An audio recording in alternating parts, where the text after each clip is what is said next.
अब की दीना जदी साठी किदा एक मेरा, क्योंकि ये छठ त्योहार आने वाला है तो मैं चाहता हूं एक छठ का गाना गा दो।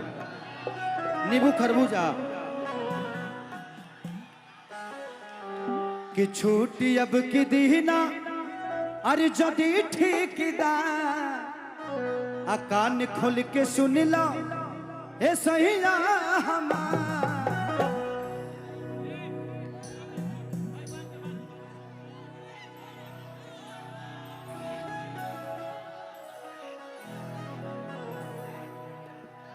कि कवनो कह के उपाय तू निकाल आई हा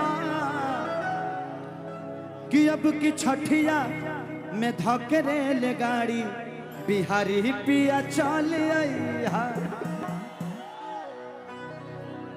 बस 2 लाइन गाऊंगा छठ का। हम जाना था नहीं कि तरह लोग त्योहार के गाना ना सुनल चाहता रहा कि छूटी अब की दीना जदी सारा का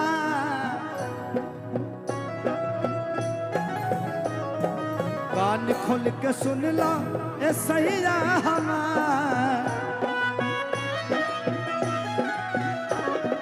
छूटी अब की दीना जदी ठीकदा कान खोल के सुन लो ए सैया हमार तमो कपा के तू कसहू निकाल आई हमार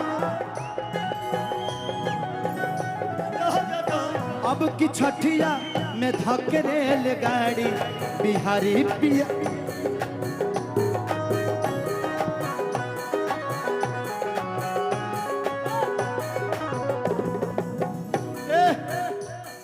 हेंगो प्यार के करेला रे हमर टी-शर्ट फाड़ दे।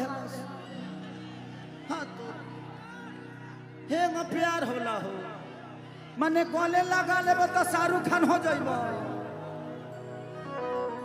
मेहनत से खेसरिया बनेला, मेहनत करल तू लो बढ़ब।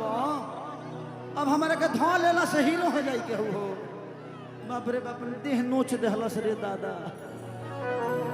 कि अब की छठिया में धकेरे ले गाड़ी बिहारी पिया चल आई हा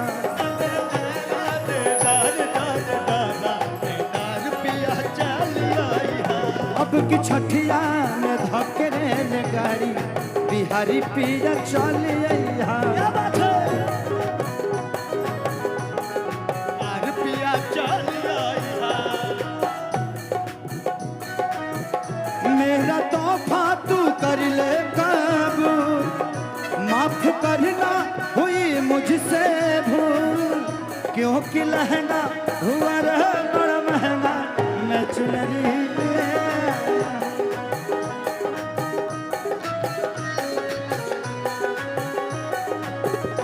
अब की छठिया में धकेरे ले गाड़ी बिहारी पिया चल आई अब की छठिया में जाई बिहार पिया चल जाई बिहार पिया चल जाई बिहार पिया चल जाई।